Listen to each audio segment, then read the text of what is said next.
ನಮಸ್ಕಾರ ವೀಕ್ಷಕರೇ, ಚಿಂತಾಮಣಿ ತಾಲೂಕಿನ ಅಂಬಾದುರ್ಗ ಹೋಬಳಿ ಕೋಟಗಲ್ ಗ್ರಾಮದ ಶ್ರೀ ಚೌಡೇಶ್ವರಿ ದೇವಾಲಯದ ಆವರಣದಲ್ಲಿ ಹಮ್ಮಿಕೊಂಡಿದ್ದ ವಿಶೇಷ ಕಂದಾಯ ಉಪಗ್ರಾಮಗಳ ರಚನೆ ಹಾಗೂ ಅನಧಿಕೃತ ಮನೆಗಳಿಗೆ ಶಾಶ್ವತ ಮಾಲೀಕತ್ವ ನೀಡುವ ಅಭಿಯಾನದ ಉದ್ಘಾಟನೆಯನ್ನು ಉನ್ನತ ಶಿಕ್ಷಣ ಹಾಗೂ ಚಿಕ್ಕಬಳ್ಳಾಪುರ ಜಿಲ್ಲಾ ಉಸ್ತುವಾರಿ ಸಚಿವರಾದ ಡಾಕ್ಟರ್ MC ಸುಧಾಕರ್ ಅವರು ಜ್ಯೋತಿ ಬೆಳಗಿಸುವ ಮೂಲಕ ಉದ್ಘಾಟನೆ ಮಾಡಿ ಮಾತನಾಡಿದ ಅವರು, ಸರ್ಕಾರ ಬಡವರ ಪರ ಯೋಜನೆಗಳು ಹಮ್ಮಿಕೊಂಡಿದ್ದು ಫಲಾನುಭವಿಗಳು ಸದ್ಬಳಕೆ ಮಾಡಿಕೊಳ್ಳಬೇಕೆಂದು ತಿಳಿಸಿದರು. ಚಿಕ್ಕಬಳ್ಳಾಪುರ ಸಂಸದರು ಸಾಮಾಜಿಕ ಜಾಲತಾಣದಲ್ಲಿ ಮನಸೋ ಇಚ್ಛೆ ಮಾತನಾಡುವುದರ ವಿರುದ್ಧ ಸಚಿವರು ಕೆಂಡಾಮಂಡಲಾಗಿ ಸಂಸದರು ಜಿಲ್ಲಾ ಮಂತ್ರಿಗಳಾಗಿದ್ದಾಗ ಯಾಕೆ ಮಾಡಲಿಲ್ಲ ಎಂದು ತೀವ್ರ ವಾಗ್ದಾಳಿ ನಡೆಸಿದರು. ನಾವು ಮಾಡಬೇಕಾಗತ್ತೆ. ಅದರಿಂದ ಏನು ಇದೆ HN ವ್ಯಾಲಿ ತರುವಂತದಕ್ಕೆ ಬಹಳ ಮುಂಚೂಣಿಯಲ್ಲಿ ಇದ್ದು ಅವತ್ತು ಕೃಷ್ಣ ಬೈರೇಗೌಡರು, DK ರವಿ ಅವರು, ಆಮೇಲೆ ಮಾನ್ಯ ನಮ್ಮ ಅಂದಿನ ಸಣ್ಣ ನೀರಾವರಿ ಸಚಿವರು ಶಿವರಾಜ್ ತಂಗಡಿಗೆ ಅವರು ಮತ್ತು ನಂತರದ ದಿನಗಳಲ್ಲಿ ರಮೇಶ್ ಕುಮಾರ್ ಅವರು, ಇವರೆಲ್ಲರ ಶ್ರಮ, ಮಾನ್ಯ ಸಿದ್ದರಾಮಯ್ಯನವರ ಒಂದು ಸಹಮತಿ, ಅವರ ಒಂದು ದೃಢವಾದಂಥ ನಿರ್ಧಾರ ಇವತ್ತು ನಮಗೆ ಎಲ್ಲೆಲ್ಲಿ ಈ ನೀರು ನಮ್ಮ 2 ಜಿಲ್ಲೆಗಳಲ್ಲಿ ಬರ್ತಾ ಇದೆ ಅಲ್ಲಿ ಅಂತರ್ಜಲ ವೃದ್ಧಿ ಆಗಿದೆ. ಆದರೆ ಈಗ ಅವರ ವರ್ಷ ಬದಲಾವಣೆ ಆಗ್ಬಿಟ್ಟಿದೆ. ಅವತ್ತು ಅದಕ್ಕೆ ಬಹಳ ದೊಡ್ಡ ಮಟ್ಟದಲ್ಲಿ ಅದಕ್ಕೆ ಪ್ರಚಾರ, ಭಗೀರಥ ಮತ್ತೊಂದು ಅಂತೆಲ್ಲ ಬಿರುದುಗಳನ್ನು ತೆಗೆದುಕೊಳ್ಳುವಂಥ ಪ್ರಯತ್ನ ಮಾಡಿದ್ರು. ಈಗ ಅದಕ್ಕೆ ಪರೋಕ್ಷವಾಗಿ ಅದಕ್ಕೆ ವಿರೋಧ ಮಾಡುವಂಥದ್ದು 3ನೇ ಹಂತದ ಶುದ್ಧೀಕರಣ. ಮೊದಲು ಸಮಸ್ಯೆ ಎಲ್ಲಿದೆ ಅಂತ ನೋಡಬೇಕು. ಚಿಕ್ಕಬಳ್ಳಾಪುರದಲ್ಲಿ ಇವತ್ತು ಏನಾದರೂ ಸಮಸ್ಯೆ, ಇವತ್ತು HN ವ್ಯಾಲಿ ನೀರು ಕಲುಷಿತ ಆಗಿದೆ ಅಂದ್ರೆ ಅದಕ್ಕೆ ಕಾರಣ ಅವರ 2 ಅವಧಿಗಳ ಶಾಸಕತ್ವದ ಮತ್ತು ಮಂತ್ರಿಯಾಗಿ ಅವರ ವೈಫಲ್ಯನೇ ಇವತ್ತು ಕಾರಣ. ಚಿಕ್ಕಬಳ್ಳಾಪುರದಲ್ಲಿ ಸಂಪೂರ್ಣವಾಗಿ ಒಳಚರಂಡಿ ವ್ಯವಸ್ಥೆ ಆಗದೆ ಇರತಕ್ಕಂಥದ್ದೇ ಇವತ್ತು ಕಾರಣ. ಇವತ್ತು ಕಂದವಾರ ಕೆರೆಗೆ ಕಲುಷಿತ ನೀರು ಹೋಗ್ತಾ ಇದೆ, ಮುಷ್ಟೂರು ಕೆರೆಗೆ ಕಲುಷಿತ ನೀರು ಹೋಗ್ತಾ ಇದೆ ಅನ್ನೋದಕ್ಕೆ ಕಾರಣ ಅವರೇ. ಸಮಸ್ಯೆಗೆಲ್ಲ ಅವರ ಕಾರಣ. ಇವತ್ತು ಹೇಳ್ತಾರೆ ಕಂದವಾರ ಕೆರೆಯಲ್ಲಿ ಬಂದು ನೀರು ಕುಡೀರಿ ಅಂತಾರೆ. ಕಂದವಾರ ಕೆರೆ ಇವತ್ತು ನೀರು ಕುಡಿಯೋದಕ್ಕಲ್ಲ, ಇವತ್ತು HN ವ್ಯಾಲಿಯಿಂದ ಬರ್ತಕ್ಕಂಥ ನೀರು ಕುಡಿಯೋಕ್ಕೆ ಯೋಗ್ಯ ಅಲ್ಲ ಅಂತಕ್ಕಂಥದ್ದು ಎಲ್ರಿಗೂ ಗೊತ್ತಿದೆ. ಇವತ್ತು ತ್ಯಾಜ್ಯ ನೀರು, ಅದಕ್ಕೆ ಬೆರಕೆ ಆಗಿರ್ತಕ್ಕಂಥದ್ದು ನೀರು ಕುಡಿಬೇಕಂದ್ರೆ ಯಾರಿಗೆ ಇಚ್ಛೆ ಇದ್ರೆ ಅವ್ರು ಕುಡಿಲಿ ಆ ನೀರು. ಯಾಕಂದ್ರೆ ಅವರಿಗೆ ವೈಜ್ಞಾನಿಕವಾಗಿ ಇದು ಯಾವ ಉದ್ದೇಶಕ್ಕಾಗಿ ಈ ನೀರು ಬಂದಿದೆ ಅನ್ನುವಂಥ ಕನಿಷ್ಠ ಜ್ಞಾನ ಇಲ್ಲದೆ ಇರ್ತಕ್ಕಂಥವ್ರು ಈ ನೀರು ಕುಡಿ ಅಂತ ಹೇಳಿದ್ರೆ ನಾವೇನ್ ಮಾಡ್ಲಿಕ್ಕಾಗತ್ತೆ ಹೇಳಿ. ಇವತ್ತು ನಾವು ಕನಂಪಲ್ಲಿ ಕೆರೆ ನೀರು ಇವತ್ತು ನಾವು ಚಿಂತಾಮಣಿಯಲ್ಲಿ ಬಳಸ್ತೇವೆ. ಇವತ್ತು ಇದೇ ನಮ್ಮ ಭಕ್ತರಳ್ಳಿ ಅರಸಿನ ಕೆರೆ ನೀರು ಚಿಂತಾಮಣಿಗೆ ಬಳಸ್ತೇವೆ. ನೇರವಾಗಿ ಬಳಸ್ತೀವ ಕೆರೆ ನೀರು? ಅದನ್ನ ಶುದ್ಧೀಕರಣ ಘಟಕದಲ್ಲಿ ಶುದ್ಧೀಕರಣ ಮಾಡಿ ಅದನ್ನ ಜನರಿಗೆ ಕೊಡುವಂಥದ್ದು. ಈ ರೀತಿ ಜ್ಞಾನ ಇಲ್ದರೆ ಇವತ್ತು ಸಾಮಾಜಿಕ ಜಾಲತಾಣಗಳಲ್ಲಿ ಇವತ್ತು ಮನಸೋ ಇಚ್ಛೆ ಮಾತಾಡ್ತಾರೆ. ಅಂತವ್ರಿಗೆ ನಾವು ಏನ್ ಹೇಳ್ಬೇಕು ಅನ್ನೋದು ನನಗೆ ಗೊತ್ತಿಲ್ಲ. ಇವತ್ತು ಅಭಿವೃದ್ಧಿ ವಿಚಾರದಲ್ಲಿ ಚರ್ಚೆ ಮಾಡೋಣ, ವೈಜ್ಞಾನಿಕವಾಗಿ ಬಹಳ ವಿಚಾರಗಳು ಚರ್ಚೆ ಮಾಡೋಣ. ಇವತ್ತೇನು ನಾವು ಕಂದಾಯ ಗ್ರಾಮಗಳ ಅಭಿಯಾನ ಕೈಗೆತ್ತಿಕೊಂಡಿದ್ದೀವಿ, ಇದ್ರಲ್ಲಿ ಏನಾದ್ರೂ ಲೋಪಗಳಿದ್ರೆ ಚರ್ಚೆ ಮಾಡೋಣ. ಜನರಿಗೆ ಇವತ್ತು ನಮ್ಮ ಸರ್ಕಾರ ಮಾಡ್ತಾ ಇರ್ತಕ್ಕಂಥ ಕೆಲಸಗಳ ಬಗ್ಗೆ ಇವತ್ತು ಸಹಕಾರ ಕೊಡ್ತಕ್ಕಂಥ ಕೆಲಸ ಮಾಡಬೇಕು. ಅವರು ಜಿಲ್ಲಾ ಮಂತ್ರಿಯಾಗಿ ಕೆಲಸ ಮಾಡಿದ್ರು, ಯಾಕೆ ಇಂಥ ಕಾರ್ಯಕ್ರಮಗಳು ಕೈಗೆತ್ತಿಕೊಳ್ಳಿಲ್ಲ ಆ ಸಂದರ್ಭದಲ್ಲಿ? ಇವತ್ತು ನಾವು ಮಾಡ್ತಾ ಇರ್ತಕ್ಕಂಥ ಇವತ್ತು ಕೆಲಸಗಳಿಗೆ ಇವತ್ತು ನಾನಾ ರೀತಿ ವ್ಯಾಖ್ಯಾನಗಳನ್ನ ಮಾಡುವಂತ ಒಂದು ಕೆಲಸವನ್ನ ಮಾಡ್ತಾರೆ. ಅದೇನೋ ನನ್ನ ಮುಖವಾಡ ಕಳಿಸ್ಬಿಡ್ತಾರಂತ. ನನಗಿರೋದು ಒಂದೇ ಮುಖ, ನಿಮ್ ತರ ದ್ವಿಮುಖ ಇಲ್ಲ ನನಗೆ.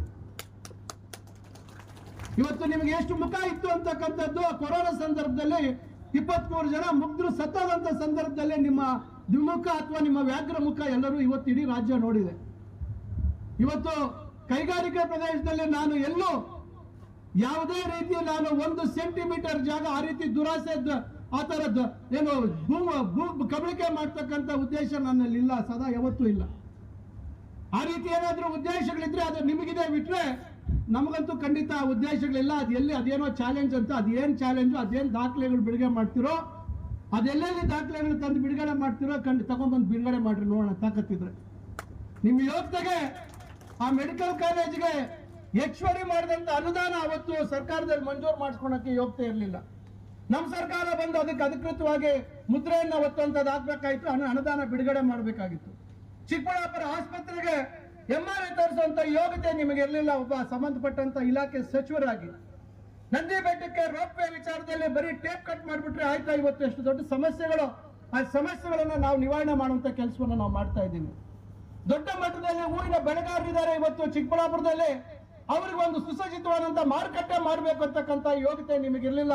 ಇವತ್ತು ಆ ಮಾರುಕಟ್ಟೆಯನ್ನ ಇವತ್ತು ನಿಜ ರೂಪಕ್ಕೆ ತರುವಂತ ಕೆಲಸವನ್ನ ಮಾಡ್ತಾ ಇದ್ದೀವಿ. ಕೇವಲ ಘೋಷಣೆ ಮಾಡಿಬಿಟ್ರೆ ಆಗಲ್ಲ. ಇವತ್ತು ಅದು ಮಂಜೂರಾಗಬೇಕು, ಅದಕ್ಕೆ ಅನುದಾನ ಒದಗಿಸ್ಬೇಕು, ಟೆಂಡರ್ ಆಗ್ಬೇಕು, ಕಾಮಗಾರಿ ಪ್ರಾರಂಭ ಆಗ್ಬೇಕು, ಜಾಗ ಕೊಡಬೇಕು, ಇವೆಲ್ಲ ಆಗ್ಬೇಕು.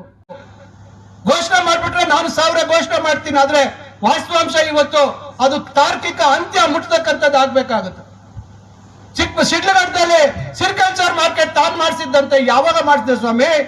ನಿಮ್ಮ ಅವ್ಯಯ ಸರ್ಕಾರ ಏನು ಬಜೆಟ್ ಏನು ಚುನಾವಣೆ ಮುಂಚಿತವಾಗಿ ಘೋಷಣೆ ಮಾಡಿದ್ ಬಿಟ್ರೆ ನೀವು ಮಾಡಿದ್ದಿಲ್ಲ. ಮತ್ತೆ ನಾವು ಅದಕ್ಕೆ ನಬಾರ್ಡಲ್ಲಿ ದುಡ್ಡು ಕೊಡಿಸುವಂತದ್ದು ಮಾಡಿದ್ವಿ. 2 ಹಂತದಲ್ಲಿ ಆಗ್ಬೇಕಾಗಿದ್ದನ್ನ ಒಂದೇ ಹಂತದಲ್ಲಿ 200 ಕೋಟಿಗೆ ಮಾಡಿಸಿರ್ತಕ್ಕಂಥದ್ದು ನೀವಲ್ಲ. ದಾಖಲೆಗಳಿದಾವೆ. ಅವ್ರು ಮಾಡಿದ ಕೆಲಸಕ್ಕೆ ಟೇಪ್ ಕಟ್ ಮಾಡಿದಂತೆ. ನಿನ್ನ ಕೆಲಸಕ್ಕೆ ಯಾವ್ದು ನಾನು ಟೇಪ್ ಕಟ್ ಮಾಡಿಲ್ಲ. ನನ್ನ ದೊಡ್ಡ ಪಟ್ಟಿ ಇದೆ. ಇವತ್ತು ಇಷ್ಟು ದೊಡ್ಡ ಮಟ್ಟದಲ್ಲಿ ಕಾರ್ಯಕ್ರಮ ಬಡವರಿಗೆ ಇವತ್ತು ಬಡವರು ಮುಟ್ಸುವಂತ ಕೆಲಸ ಮಾಡ್ತಾ ಇದೀವಿ. ನಿನಗೆ ಜಿಲ್ಲೆಗೆ ಬರುವಂತದ್ದು ಅಥವಾ ಚಿಕ್ಕಬಳ್ಳಾಪುರಕ್ಕೆ ಬರುವಂತದಕ್ಕೆ ಪುರ್ಸೊತ್ತಿರ್ಲಿಲ್ಲ. ಬೆಂಗಳೂರಲ್ಲಿ ವಸೂಲಿ ಮಾಡ್ಕೊಂಡು ಕೂತಿದ್ದಂತವ್ರು ನೀನು ಇವತ್ತು ನನ್ನ ಬಗ್ಗೆ ಮಾತಾಡುವಂತ ಅರ್ಹತೆ ನಿನಗೆ ಜನ್ಮಕ್ಕೂ ನಿನ್ಗೆ ಬರೋದಿಲ್ಲ ಅಂತಕ್ಕಂಥ ಮಾತನ್ನ ನಾನು ಹೇಳಲಿಕ್ಕೆ ಬಯಸ್ತೇನೆ. ಇವತ್ತು ಏನಿದ್ದೆ ನೀನು, ನಿಮ್ಮ ಕುಟುಂಬದ ಹಿನ್ನೆಲೆ ಏನು, ಇವತ್ತು ಎಲ್ಲಿ ಬಂತು ನಿನಗೆ ಅಷ್ಟು ಕೋಟ್ಯಾಂತರ ರೂಪಾಯಿ ಆಸ್ತಿ? ನಿಮ್ಮ ಪಕ್ಷದವರೇ ನಿನ್ನ ಕೋವಿಡ್ ಕಳ್ಳ ಅಂತ ಕರೀತಾರಲ್ಲ, ಅದಕ್ಕೆ ನೀನೇ ಸಮಜಾಯಿಸಿ ಕೊಡ್ಬೇಕಾಗುತ್ತೆ. ಯಾಕೆ ಕರೆದ್ರು, ಯಾಕೆ ಬಿರುದು ಕೊಟ್ರು ಅಂತಕ್ಕಂಥದ್ದು ನೀನು ಯೋಚನೆ ಮಾಡ್ಬೇಕಾಗುತ್ತೆ. ರೈತರ ಬಗ್ಗೆ ಕಾಳಜಿ ಇದ್ದಿದ್ರೆ ಚನ್ನರಾಯಪಟ್ಟಣದಲ್ಲಿ ಅವತ್ತು ಯಾಕೆ ನೀನು ಅದಕ್ಕೆ ಪರಿಹಾರ ಕೊಡುವಂತ ಕೆಲಸ ಮಾಡಲಿಲ್ಲ? ಇವತ್ತು ಈಗ ಬಂದು ರೈತರ ಪರವಾಗಿ ಮಸಳೆ ಕಣ್ಣೀರು ಸುರಿಸ್ತೀಯಲ್ಲ ನೀನು. ಅಲ್ಲಿ ನೀನೇನಾದ್ರೂ ಹೋಗಿ ನೋಡಿದ್ಯಾ? ನೀನು ಅಲ್ಲಿ ಜಂಗಮಕೋಟೆಯಲ್ಲಿ ಎಷ್ಟು ಫಲವತ್ತಾದ ಭೂಮಿ ಇದೆ ಅಂತ ನೋಡಿದ್ಯಾ ನೀನು? ಏನಾದ್ರೂ ನೀವು ಅಲ್ಲಿ ಹೋಗ್ಬಿಟ್ಟು ಸರ್ಕಾರಿ ಜಾಗ ಎಷ್ಟಿದೆ ಅನ್ನೋ ಮಾಹಿತಿ ಇದೆಯಾ ನಿಮ್ಗೆ? ಬೇರೆ ಬೇರೆ ಕಂಪನಿಗಳಿಗೆ ಎಷ್ಟು ಮಾರಾಟ ಆಗಿದೆಯಲ್ಲ ಮಾಹಿತಿ ಇದೆಯಾ ನಿಮ್ಗೆ? ಇವು ಯಾವುದು ಮಾಹಿತಿ ಇಲ್ಲದೆ ಕೇವಲ ನಾನು ಹೇಳಿದ್ದೆ ಅಲ್ಲ ಕೇಳ್ತಾರೆ ಅಂತಕ್ಕಂಥ ರೀತಿಯಲ್ಲಿ ಹೇಳ್ಕೊಂಡು ಇದ್ರೆ ಯಾರು ಇಲ್ಲಿ, ನಾನು ಹಿಂದೆನೆ ಹೇಳಿದ್ದೆ, ಗೋಳಿ ಆಡೋವನಲ್ಲ ನಾನು, ಎಲ್ಲದಕ್ಕೂ ಎದುರು ನಿಂತು ನಾನು ಅದನ್ನ ಎದುರಿಸ್ತಕ್ಕಂಥವನು ಅಂತಕ್ಕಂಥ ಮಾತನ್ನು ನಾನು ಹೇಳಿದ್ದೆ. ಇವತ್ತು ಸಮಗ್ರವಾಗಿ ಇವತ್ತು ಜಿಲ್ಲೆಯಲ್ಲಿ ಅಭಿವೃದ್ಧಿ ಆಗ್ಬೇಕು. ನಮ್ಮ ಜಿಲ್ಲೆಗೆ ಒಳ್ಳೆ ಭವಿಷ್ಯಕ್ಕೆ ಬರಬೇಕು. ನಮ್ಮ ಮಕ್ಕಳಿಗೆ ಒಳ್ಳೇದಾಗಬೇಕು. ನಮ್ಮ ಮಕ್ಕಳಿಗೆ ಉದ್ಯೋಗ ಸಿಗ್ಬೇಕು. ನಮ್ಮ ಜಿಲ್ಲೆಯಲ್ಲಿ ಇರ್ತಕ್ಕಂಥ ರೈತರ ಬದುಕಿನಲ್ಲಿ ಬದಲಾವಣೆ ಆಗ್ಬೇಕು ಅಂತಕ್ಕಂಥ ನಿರಂತರವಾದಂತಹ ಒಂದು ಪ್ರಯತ್ನವನ್ನ ನಾನು ಮಾಡ್ತಾ ಇದ್ದೇನೆ. ಇವತ್ತು ಊರಿನ ಮಾರ್ಕೆಟ್ ಇರ್ಬೋದು, ಇವತ್ತು ರೇಷ್ಮೆ ಗೂಡಿನ ಮಾರ್ಕೆಟ್ ಇರ್ಬೋದು, ಇವತ್ತು ನಮ್ಮ ತಾಲೂಕಿನಲ್ಲಿ ಇವತ್ತು ಕೆರೆಗಳು, ಶಿಡ್ಲಘಟ್ಟ ತಾಲೂಕಿನಲ್ಲಿ ಕೆರೆಗಳಿಗೆ ನೀರು ತುಂಬಿಸುವಂತದ್ದು ಇರ್ಬೋದು.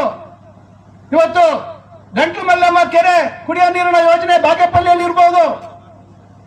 ಈ ರೀತಿ ಹಲವಾರು ಕಾರ್ಯಕ್ರಮಗಳನ್ನ ಇವತ್ತು ನಾವು ಮಾಡ್ತಾ ಇರ್ತಕ್ಕಂಥದ್ದು ನಮ್ಮ ಜಿಲ್ಲೆಯ ಸರ್ವಾಂಗೀಣ ಅಭಿವೃದ್ಧಿಗೆ.